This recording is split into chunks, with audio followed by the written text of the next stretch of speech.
So while this is all really, quite important, it isn't going to be necessarily the main focus here, but now we're starting to shift into the actual, movements and muscles and all that good stuff with the body, as opposed to, calculating, theoretical examples.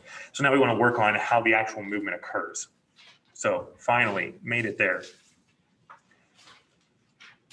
I'm not so concerned that you know what every single type of muscle is.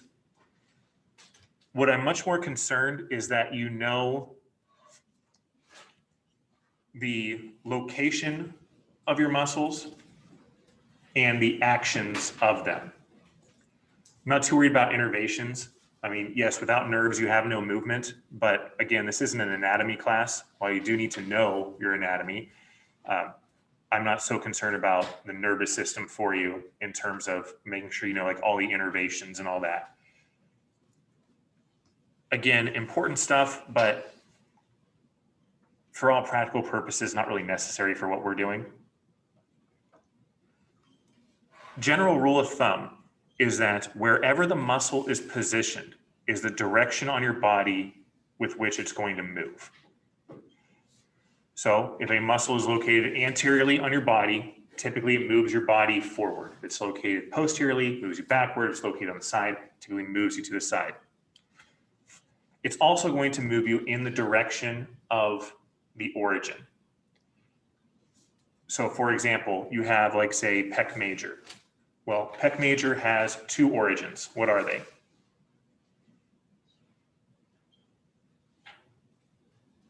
Clavicle. And? Sternum. Yes.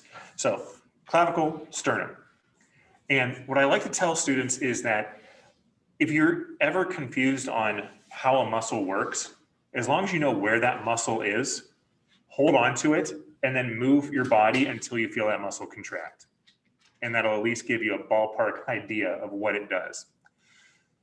So if you hold your hand over your heart, which I know probably this way, but seeing as though I'm right-handed, it's easier for me to do that way. Try to feel with your fingers just below your clavicle, with the palm of your hand close to your sternum.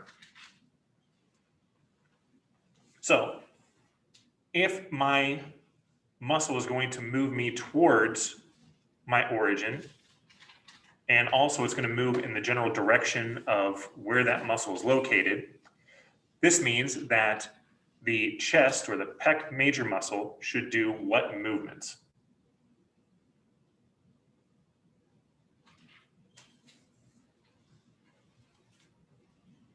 Protraction. What was that? Protraction. Sorry, say that again. Protraction. Okay, protraction of the scapula. It'll assist with that. Major mover of the scapula is going to be trapso. Primarily, you're going to see shoulder flexion. So if I flex my shoulder, where do you feel a contraction?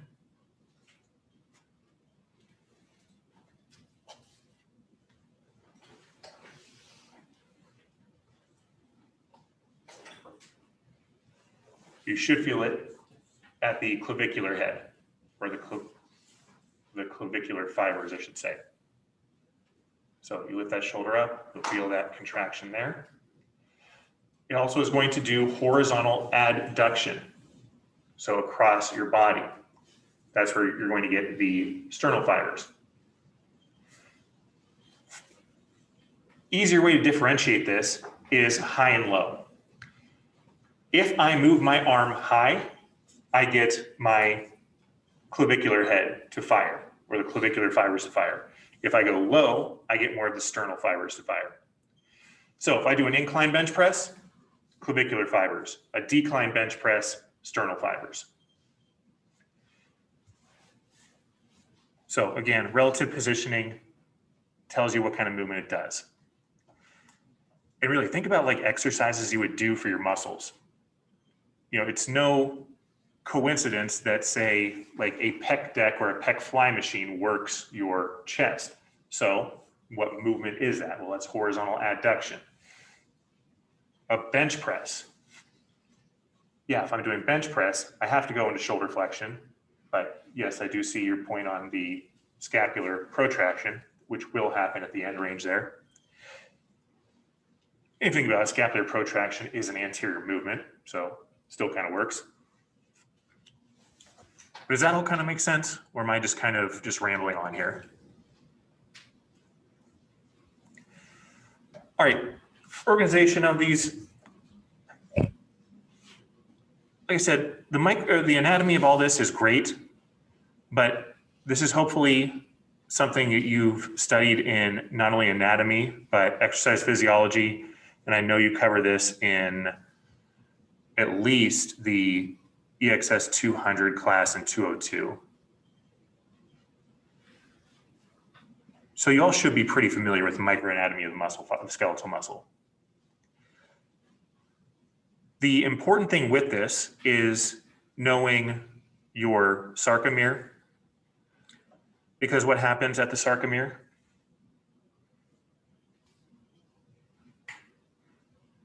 Contraction. Yeah, this is where the actual contraction occurs. So you actually have your sliding filament theory working here.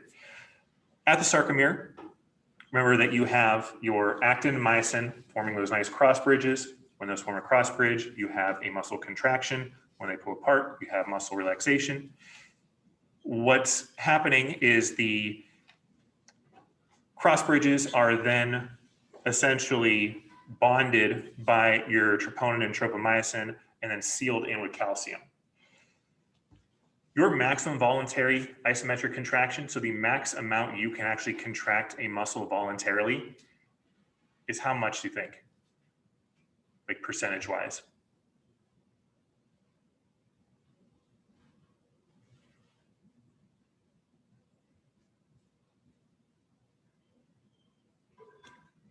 So like if you flex as hard as you can, how much of, or what percentage of a given muscle are you able to use? Super low. Not super low, but it is definitely not 100%. At best, you're roughly around 80, 85% maybe.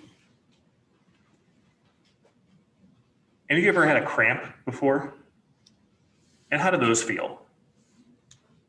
Not good, but what's happening when you have a cramp?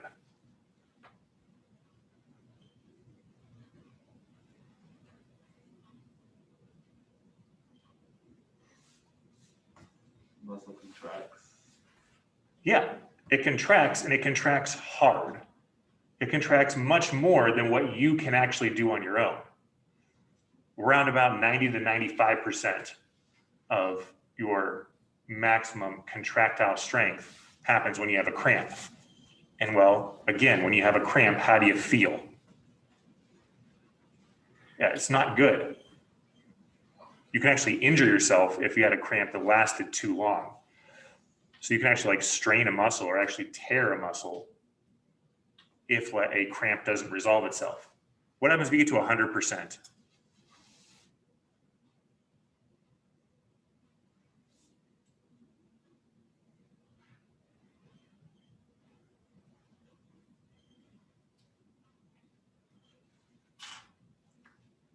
You have a thing called tetanus or lockjaw. So if a cramp feels bad, imagine what 100% contraction would feel like. When you have any of those high level contractions, it's an involuntary action. What's bad about it is that the cross bridges don't uncross. The calcium that you have that holds that in place is not able to leave the muscle fiber. So when that gets held in place, then you have this very powerful contraction that ends up hurting you. Your muscles are much, much more powerful than their associated tendons are. So if you went and you actually were to use the full force capable of your muscles, you'd rip your tendons straight off the bone, kind of thing. That's why like things like say like anabolic steroids can be so dangerous, because they allow too great of muscle hypertrophy and muscle strength to occur relative to the strength of your surrounding connective tissue. so you can actually become too strong for yourself, kind of thing, where you are doing bicep curls one day and the next thing you know, your bicep literally falls off your bone, kind of thing. So what you need to know here is how these cross bridges and how the sliding filament relate to our actual muscle contractions. When I have the crossing over, that is going to equal my concentric contractions, my contraction with shortening. As those start coming apart but are still attached, that's my eccentric contraction or contraction with lengthening. Isometric contraction, remember, is contraction without movement. All contractions have to start initially as an isometric contraction. Now it's a split second, but every single muscle contraction you make starts with an isometric and then you go into movement. So you'll never notice it, but if I'm doing that bicep curl, when I start here, and the minute I put tension on the dumbbell, barbell, whatever, initially that's an isometric contraction. But then as soon as I make any movement, now I'm into a concentric contraction.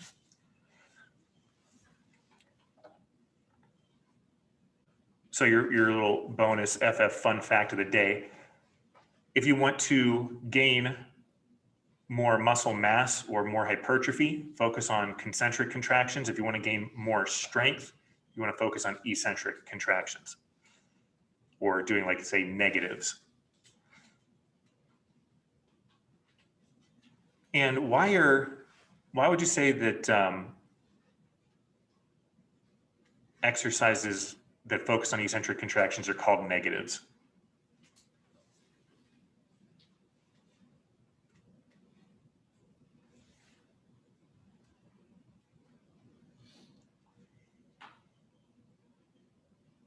Because instead of resisting the weight going up, you're resisting the weight going down.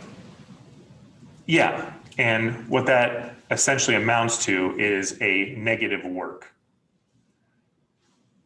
So what's happening is that your force is actually lower than the load that you're lifting. So you're allowing the load to overpower you, although albeit controlled. The slower you go with that, the more micro damage that gets done to your muscle fibers. So you eventually get sorer, but makes you stronger.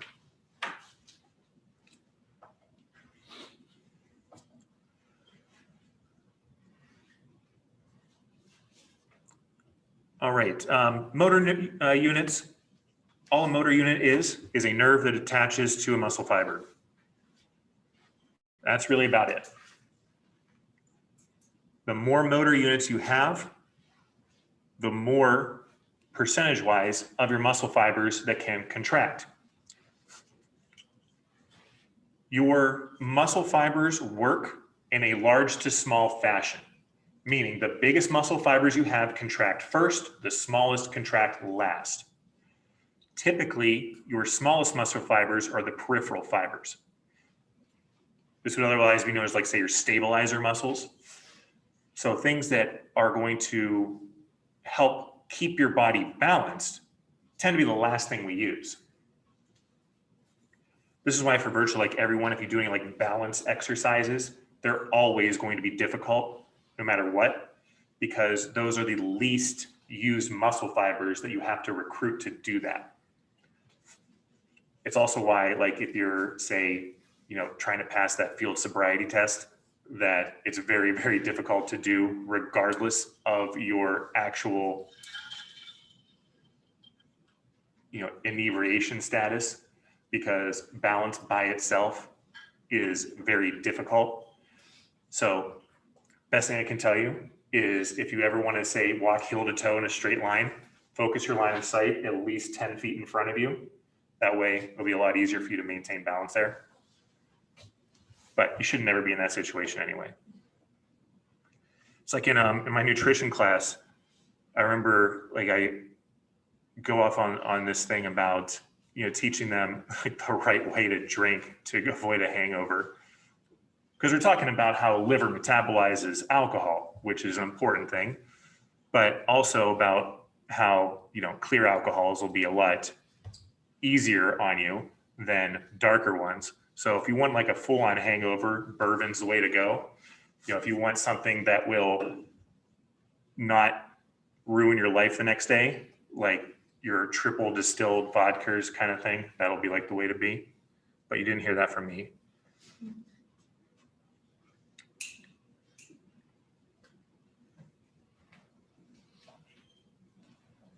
This is a good chart to know.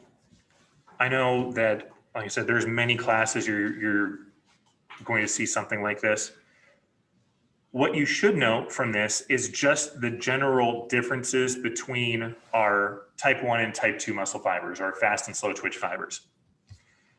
So our slow twitch fibers, or oxidative, these are the slow, fatigue resistant fibers. Your type 2 fibers, specifically type 2A, are going to be your fast oxidative. So these are fast fatigue resistant. And then your type 2B fibers are your fast fatigable fibers. What does that all mean? Well, any of you ever eat a turkey before? And in general, there are two kinds of meat on a turkey. What are they? Light and dark. Yes, and what's the difference between those two? One is more like the blood cells from, or just blood, I guess, so that's what makes it darker. Yeah, and also the dark meat is going to have more fat in it. So darker the meat, more fat that's in it. Lighter the meat, less fat that's in it. So that means that our type 1 fibers tend to have more fat surrounding them. And it kind of makes sense if you think about it, because you need fat for oxidative reactions. Gives you much more, energy stores there. Whereas your fatigable muscle fibers, you need power. So power you need to use, or the higher the power you get, the less oxidative reactions you need, because it takes too long to do it. This is also why, if you're going to cannibalize someone, you want to be going for those fattier pieces of meat. So survival situation, and, unfortunately, sorry, somebody died. We gotta decide how to divvy up this now carcass.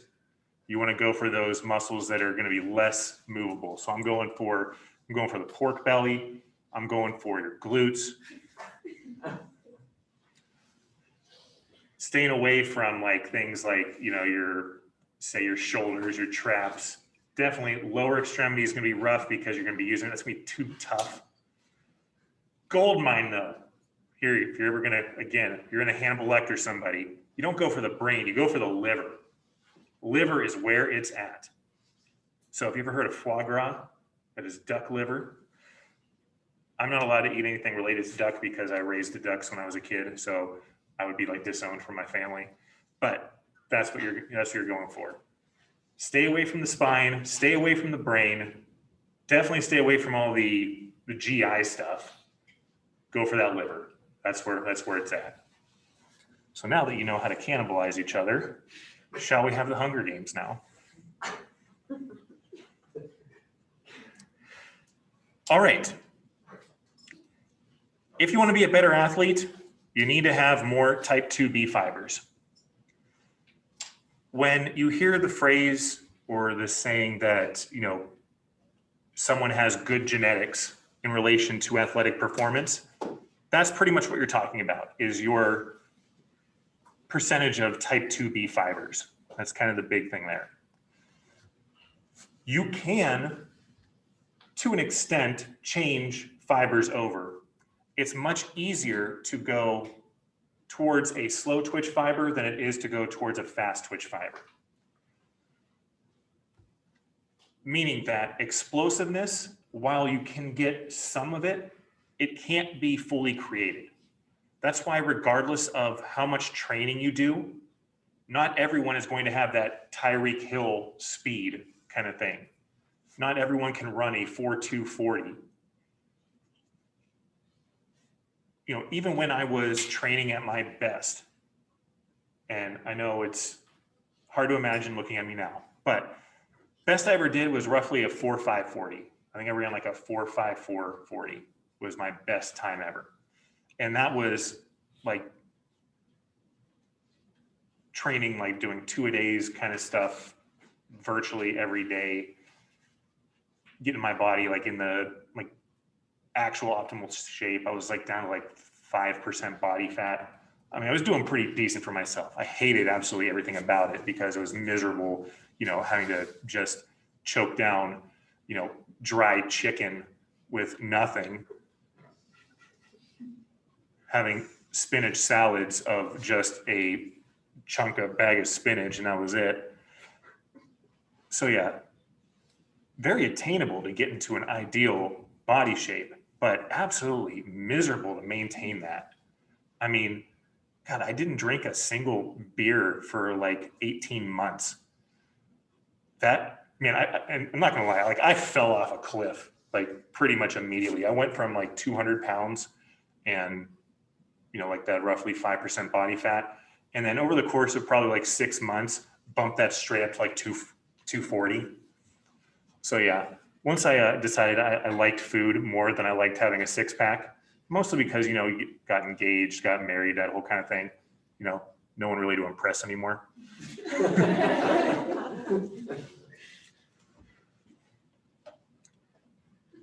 So anyways,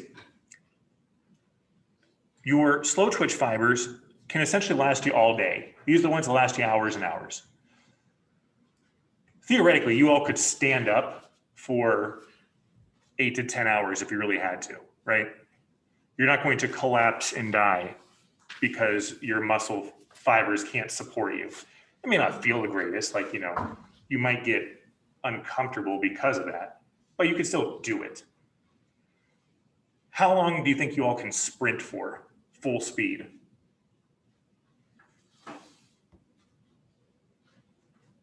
Seconds. Yeah, like maybe 10 seconds, maybe. So that's your differences there between slow twitch, fast twitch.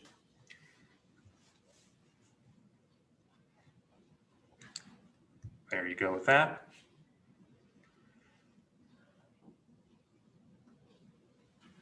All right, talked about this already. Remember your concentric contractions, contraction with shortening, eccentric, contraction with lengthening, isometric is contraction without movement. Both of these, so concentric and eccentric, fit into the broader category of isotonic. So any sort of isotonic is a moving contraction. Isometric, no moving.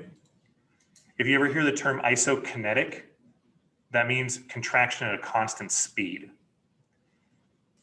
Typically that's reserved for like, say, like exercise testing, where you would put someone in an apparatus where they would do something like, say, usually like a knee extension, knee flexion, but they'll do it at a constant speed. And if you try to go faster than what the speed is, you'll get more resistance to slow you down. If you go slower, you'll get less resistance to encourage you to speed up.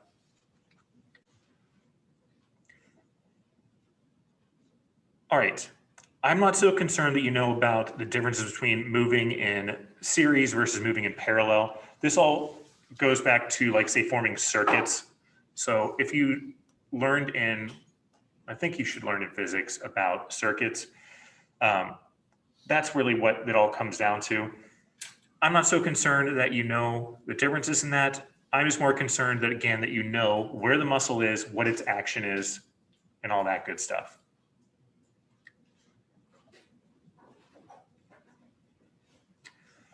All right, these guys. Agonist, antagonist, synergist, stabilizer. What is your agonist?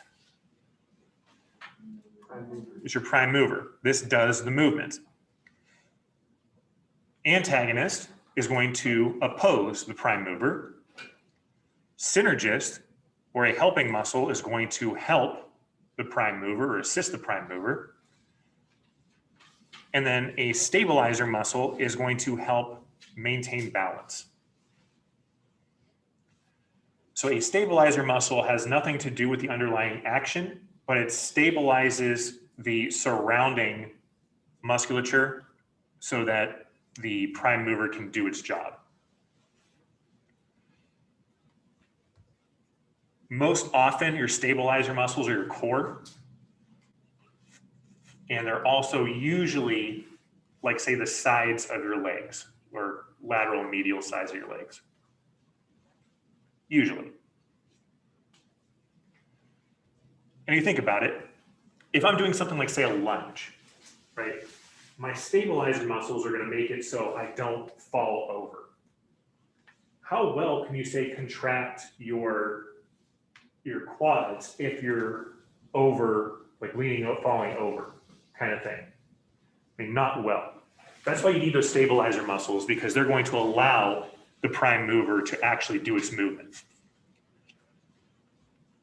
Now, your synergist muscles always do the same thing as the prime mover, but to a lesser degree. Typically, your synergist muscles are smaller muscles. The easiest way to see this is when we look at the shoulder and you look at the rotator cuff relative to the deltoid. Your deltoid is the prime mover of your shoulder, or the glenohumeral joint, so your shoulder joint proper. But your rotator cuff does all those same movements. However, your rotator cuff muscles are much, much smaller than your deltoid. So you could theoretically have a fully functioning shoulder without any rotator cuff at all. Now, trying to, like, say, throw a baseball would be rather impossible, but you could still theoretically do it. This is also why when you want to, say, train synergist muscles, you usually need to train them in a very specific movement pattern and at a very specific resistance level. So for the rotator cuff muscle specifically, no more than 5 to 8 pounds of resistance if you really want to train them. If I go heavier, what do you think happens?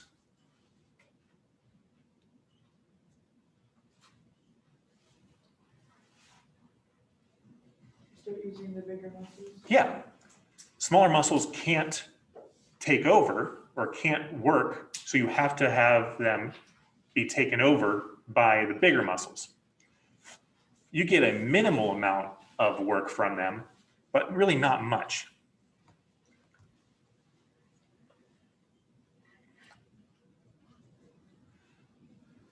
All right, this thing here, active insufficiency, this is where you can't move a specific muscle when you move another one. So your hand is the easiest way to do, or wrist is the easiest way to do this. So we can all make a fist, right? That's easy. Well, if you flex your wrist down to 90 degrees, now try to make a fist. And how easy is that? Yeah, not doing too well there. This is your active insufficiency.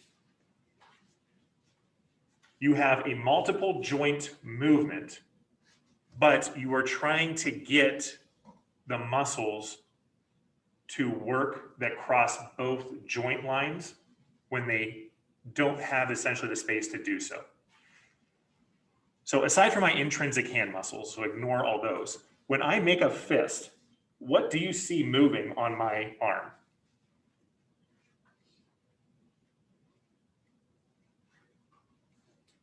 Or what do you see contracting, I should say? Your forearm flexors. Yeah. So it would reason to believe that your finger muscles are going to exist at least partly in your forearm. Well, if I want to, and specifically your anterior forearm, if I do a wrist curl, what am I training?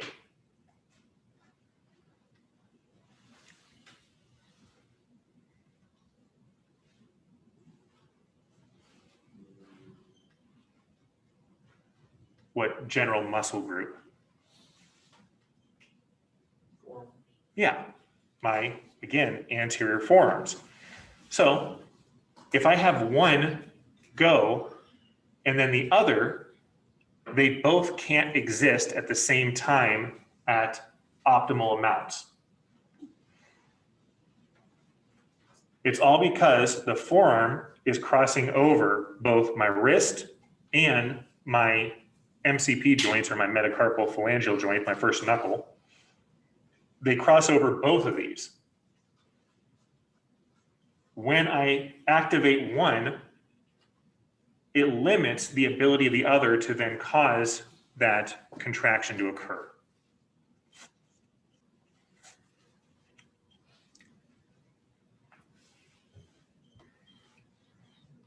You're never going to be limited by the proximal joint. You're going to be limited by the distal joint.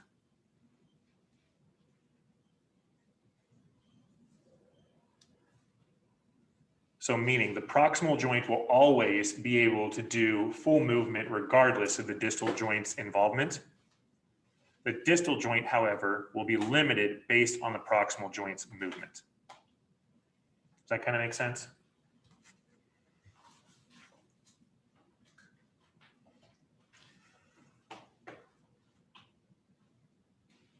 All right, so passive insufficiency, this is just where you have full range of motion, but you can't stretch far enough to accommodate everything. So this is much more really applicable to, like, say, flexibility training. So not really a whole lot of what kind of we're going to be covering here so much. Length tension relationship, pretty much that the amount of force a muscle fiber can produce is really directly proportional to its length.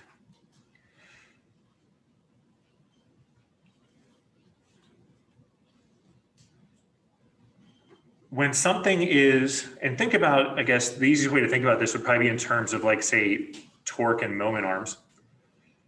So if I'm opening that door and I want to have optimal force to create torque, it's going to depend largely on my distance of the moment arm that's going to impact that.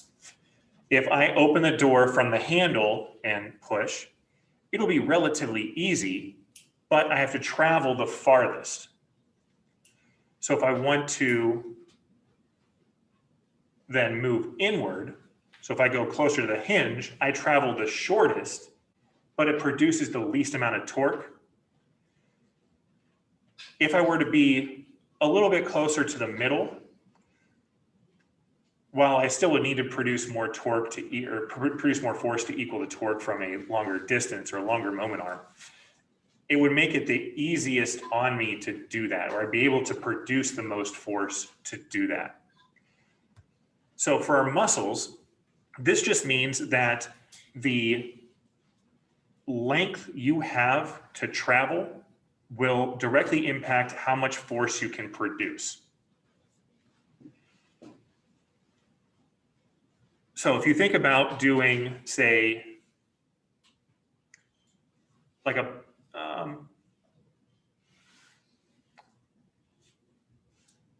let's say like a leg press. Everyone done a leg press before? Or at least know what that is? When you get to the end point, what's the rule of thumb that you're supposed to do when your knees are extended?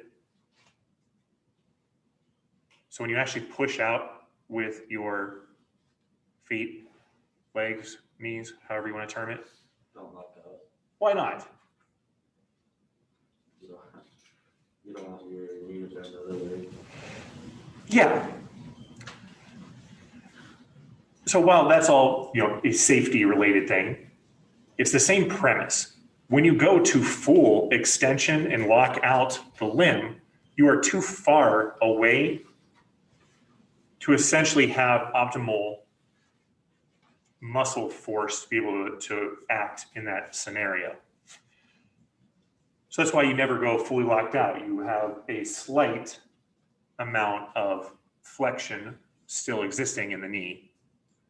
You would do the same thing with, like, say, a bench press, with a bicep curl, that kind of thing. You don't go to full extension because that's too long to then have to overcome it. Think about doing, like, say, a chest fly. So if I'm laying down doing a chest fly, do I want to end all the way down here? Why not? It's too long. So you have to pull farther distance. Yeah, and how do I pull from this distance or from this position?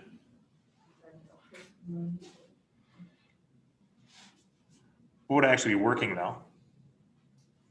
If I'm trying to come back from here. Primarily, yeah. Anterior deltoid I would need to do. Do I want to do that? No, because that's going to create one hell of an impingement on my shoulder, which for any of you that ever had rotator cuff pain, injuries, surgery, know that it's never a fun thing. Too long. Now, what happens when I'm doing a chest fly and I go from here to here?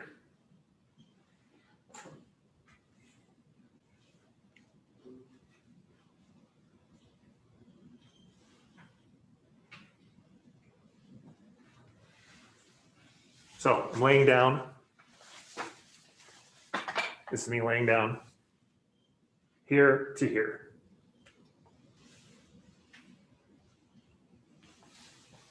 Now what's happening? Not going for range of motion. And what does that mean? You're not working the muscle to its full extent. Exactly. So you're looking for that Goldilocks zone kind of thing. When you have too close or too short of a distance, you can't produce. I mean, you can still produce a good amount of force, but you don't get the full use of the muscle that you're looking for. If it's too long, you can't produce the amount of force needed, and your muscle usually has to rely on other body parts to take over, which typically is not a good thing. So you need to get at that optimal length. That gives you the most stability and the most amount of force production out of your muscles that you can. There is a prescribed optimal fiber length. It'd be individual to like every single person though. So don't worry about like actually like calculating this or anything like that. Just know the general idea behind it.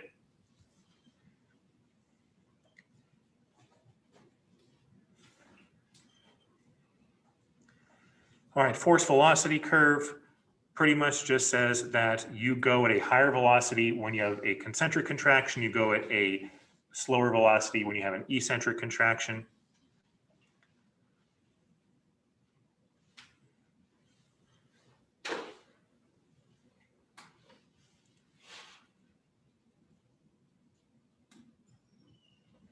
All right.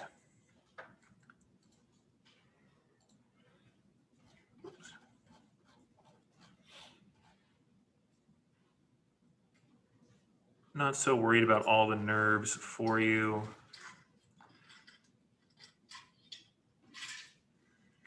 Okay. Golgi tendon organs. What do they do?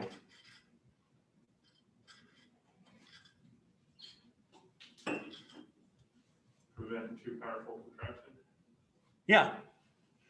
Golgi tendon organs are located in your tendons, and they are used to sense tensile strength. Tensile strength is your ability to oppose being pulled apart. So if we each grabbed her by the arm and started pulling her apart, her tensile strength is how much her body could resist being pulled apart. Your Golgi tendon organs are like your governor or your restrictor plate for your muscles. If it senses too much tension, on the muscle, it will signal your muscle to contract. And it does this so that you don't hurt yourself. This is why, say, improper stretching can be a bad thing, and why things like, say, ballistic stretching were seen as like the devil's work for such a long time. And it's all because if you do stretching in an uncontrolled manner, like I've had people try to tell me that you want to be stretching like, you know, to the point of where you start feeling pain and then even go a little bit farther than that. And when you hear something like that, it makes you question what kind of their understanding of the underlying material is. I mean, in general, you don't ever want to experience pain when you're doing anything in life. Definitely not so much when you're doing stretching either. If you were to stretch, especially like do passive stretching or like say partner stretching, where your partner moves you through a range of motion into a painful place, what's going to happen is it's going to signal to your Golgi tendon organs that we have too much tension on the muscle and we need to contract. So actually by continuing to stretch, you're actually causing your muscles to get tighter, which is kind of opposite of what you think, or a bit of a paradox there. So what you do is you do things to inhibit your Golgi tendon organ response so that you can bypass the stretch reflex. When you do things such as PNF stretching, or proprioceptive neuromuscular facilitation, what that'll do is essentially eliminate or bypass that Golgi tendon organ and make it so you can stretch at a farther range of motion than you normally could. If I go in that farther range of motion, now I'm actually getting the lengthening of the muscle fiber that I'm looking for, as opposed to running into a stretch reflex where it is causing that muscle to tense up when I get there. You do that by essentially having a certain amount of stretch, pairing that with an isometric contraction, and then having a greater than passive range of motion. When you isometrically contract a muscle voluntarily, you're signaling to the Golgi tendon organs that you're okay, you got this. When you do that, it essentially blunts the response of the Golgi tendon organ, allows you to stretch farther. So, moral of the story, Golgi tendon organ is going to be located in your tendons. They're going to sense tension or tensile strength of your muscle.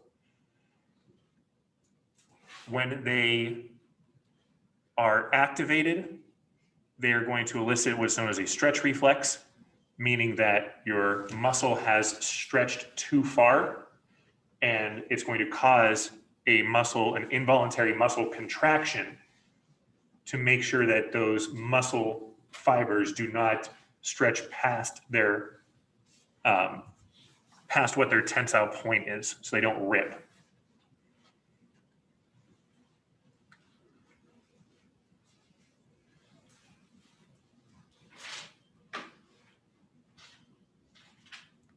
All right, yeah, in chapters 3 and 4 of the textbook there. All right, so any questions on any of that? I know that's kind of a brief overview of there, but at least gives you kind of a background there of what you need to be looking for really for just the muscles in general. All right, so I want to finish up here by just going over the kind of muscles with the shoulder here. I don't know if I want to use this one or this one.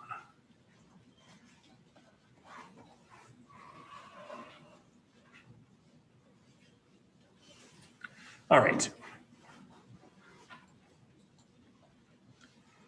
So we will be covering this again next week, but this will at least help give you at least a better introduction to it.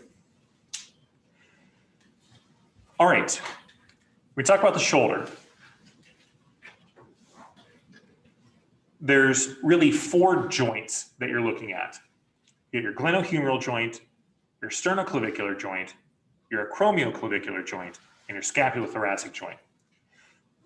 If you ever say arm, so if I move my arm, you're referring to shoulder movement.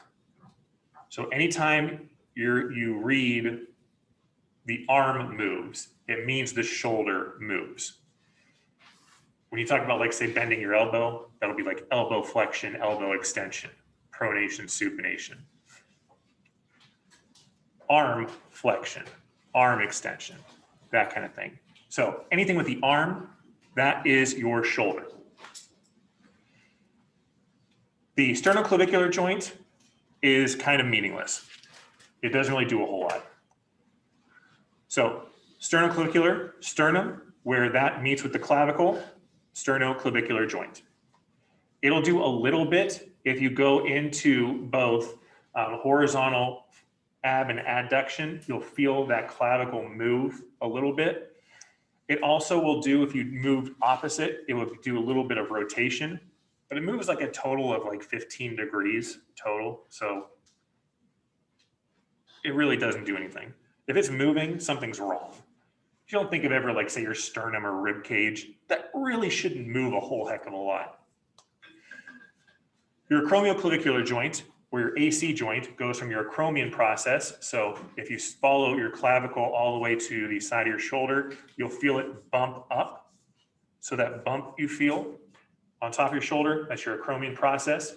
That attaches to your clavicle. So you have this roughly right here is the distance that'll go. That helps to give you room to do things like abduction and shoulder elevation. Again, one of those things that it really doesn't do a whole lot on its own. If it gets injured, yeah, it's kind of bad, but at the same time, it could be a lot worse. So those two I'm not really too concerned about. The major ones we have are the scapulothoracic joint, or you may also see it as the scapulothoracic articulation, and our glenohumeral joint. Scapulothoracic joint is just how your scapula sits on your rib cage. So it's really not a joint, but whatever. Glenohumeral joint, that's your shoulder joint proper. So when you're actually moving the shoulder, you're moving at the glenohumeral joint. Now, the muscles that work here. I'm much more concerned on the bigger ones than I am a lot of the smaller ones.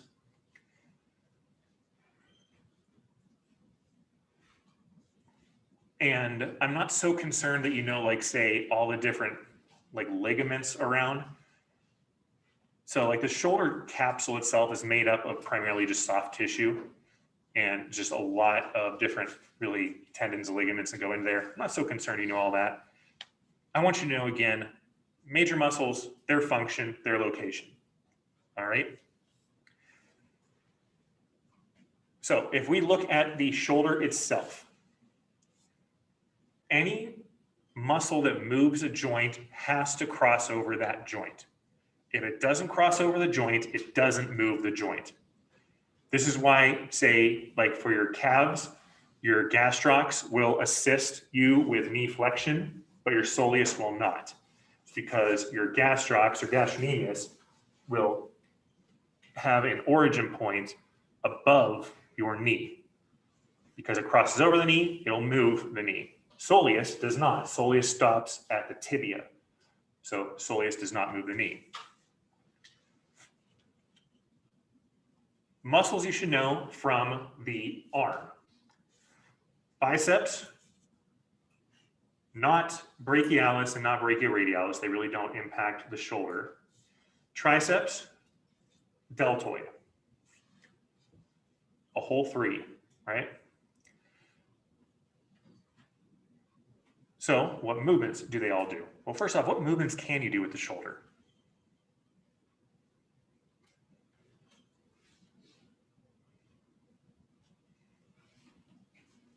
Well, what are those? Flexion, extension, abduction, and adduction. All right, that is a good start. So, all right, everybody stand on up. Sorry, you don't have to. That would appear to be an ACL. ACL, yeah. Yeah. Nope, I think it's missing. I think it's missing. Let's go. It's gone. You can't see it. And poof, watch it disappear. So, movement of the shoulder. If we start out in anatomical position, it's kind of annoying to stand like this. So, functional position. Movements of my shoulder. Shoulder flexion. I move arm in front of me. Shoulder extension, arm behind me. Shoulder abduction. Go away. Adduction. Back to me. Now, internal, external rotation. If I internally rotate, I move towards my midline, externally rotate away from midline. This is irrespective of where my arm is in abduction, adduction, if my elbow is flexed or not. Anything towards midline is going to be internal rotation or medial rotation. Anything away from midline, lateral rotation or external rotation. And then, what are my other two movements in the transverse plane? And what are those? Horizontal adduction and then horizontal abduction. Yes. So if I start out with an abducted arm and I move towards midline, I am going into horizontal adduction or horizontal flexion. If I move then away behind me, I'm going into horizontal abduction or horizontal extension. So, planes of motion. Horizontal abduction, internal, external rotation. What plane is that?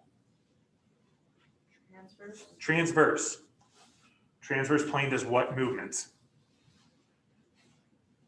In general. Rotational, yes. What is the axis of rotation for that? Horizontal, vertical. Vertical. Flexion extension, what is my plane?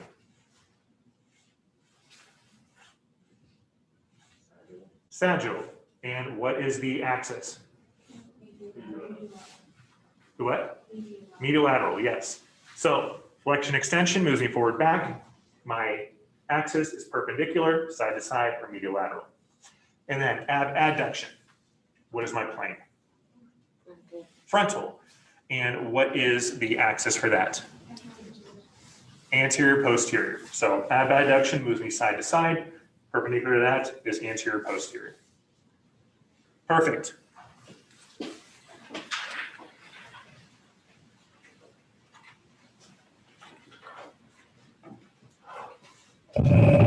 Deltoid moves all, or will pretty much move any position for the glenohumeral joint. So if you want your shoulder to move, deltoid has to do it, or at least has to be involved. So deltoid's the major mover for my shoulder. Traps are my major mover for my scapula. So anytime the scapula moves, the traps have to move. Anytime your shoulder moves, deltoid has to move. Deltoid has three heads: anterior, middle, posterior. Each head activates based on where your arm is positioned. So if I go into shoulder flexion, I have anterior deltoid that activates. If I go into shoulder abduction, medial or middle deltoid extension, I go into posterior deltoid. If you're an overhand throwing athlete, so like say a baseball pitcher or maybe a football quarterback, your goal should be to create a posterior dominant shoulder, and you should be doing roughly a 1-to-3 ratio of chest to back exercises. So speaking of that, our chest or pecs do move the shoulder. Remember, with pec major, that is going to originate on the sternum and clavicle. It inserts around the humerus, around the head of the humerus, meaning that it is going to help pull you towards midline. So what it'll do is it will do horizontal abduction, and it also is going to assist in medial rotation. If you hold on to your armpit and then internally rotate your shoulder, you'll feel contraction occurring there. Pec minor is underneath that. Pec minor is kind of, meh, whatever. But essentially it's going to do most of the same things minus the rotational aspect.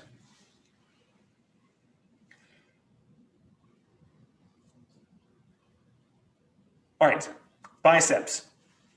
In terms of shoulder movement, what are they going to do?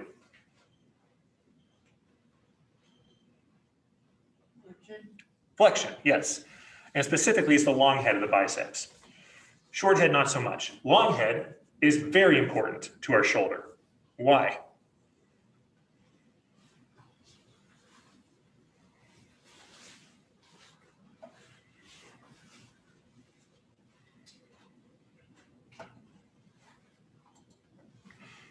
It's important because of right here.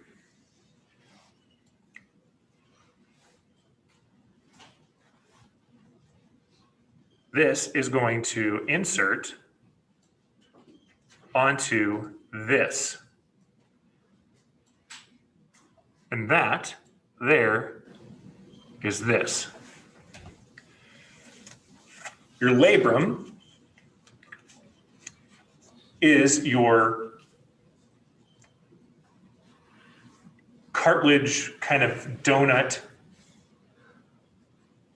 piece of insulation you have that helps increase the depth of the glenoid fossa. So it makes it so that that shoulder joint acts more like a ball and socket than just, you know, sitting on top of each other. Well, the long head of the biceps inserts right on there. This is why if you get something like biceps tendonitis, you can actually damage your shoulder because of where that biceps tendon is inserting. So that's why biceps is so important, because it plays an integral role in the integrity of the labrum of your shoulder. Remember, labrum is cartilage. Cartilage does not heal itself. Cartilage is largely avascular. To heal yourself, you need a blood supply. If you don't have a blood supply, you don't heal. That's why, like, if you tear your meniscus in your knee, if you tear your labrum in either your shoulder or your hip, those really don't heal on their own because there's so little blood supply there, you can't heal. If you can't get nutrients, you can't heal.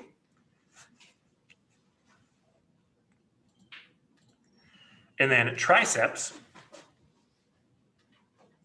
largely is going to do what? Extend the shoulder. Extend the shoulder. So triceps, we all know, extends the elbow, but it will also extend the shoulder because inserts above the shoulder. All right, so those are the big ones. Pecs, biceps, triceps, deltoid.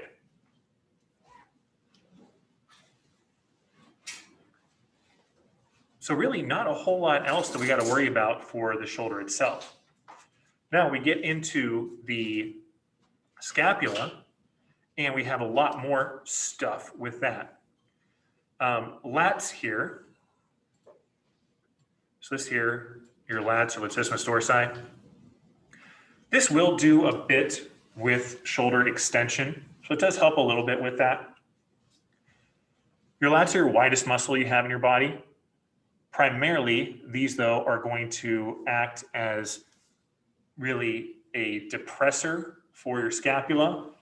And these are going to assist with shoulder adduction. So you think about what's major exercise you do for your lats. Yeah, lat pull down. And what do you do for that? I am adducting my arms when I do that.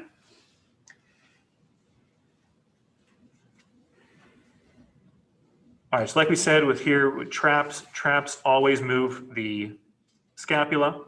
You have 3 sections to the traps. You have your upper, your middle, and your lower traps.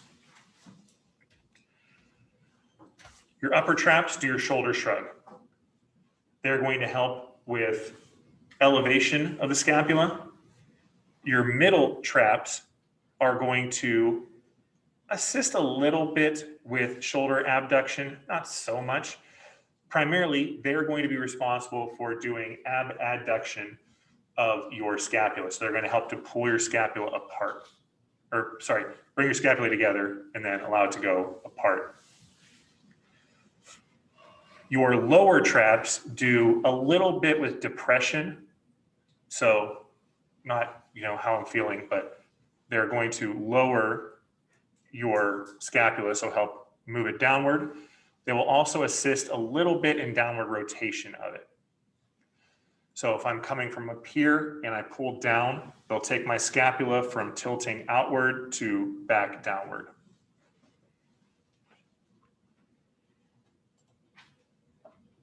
These guys here are your rhomboids. So rhomboid major is the big one, rhomboid minor is the little one. Both of these are going to allow you to do scapular adduction or scapular retraction. Essentially, they let you squeeze your shoulder blades together. This guy here is levator scapula or levator scapulae. It's a little bit misleading here because this is actually going to go all the way up to the base of your occipital bone. And this helps with shoulder elevation, or scapular elevation, I should say. This guy here and this guy here, we're not so concerned with. So this one here is serratus posterior. This one here is teres major, both of which don't really matter a whole lot to us. We are much more concerned with him and him here because that is teres minor and that is your infraspinatus, two of your rotator cuff muscles. Both of those are going to help you with external rotation. This guy up top is your supraspinatus, does abduction. And this one here is subscapularis, and that is going to help with internal rotation. All right, so there is your brief overview of the shoulder muscles there. We'll cover it again next week when we get into the shoulder itself, but just wanted to give you again a little heads up with that. So if you all have any questions, I will stick around till you all leave. If not, you are all good to go. And then I will see you back here next Wednesday.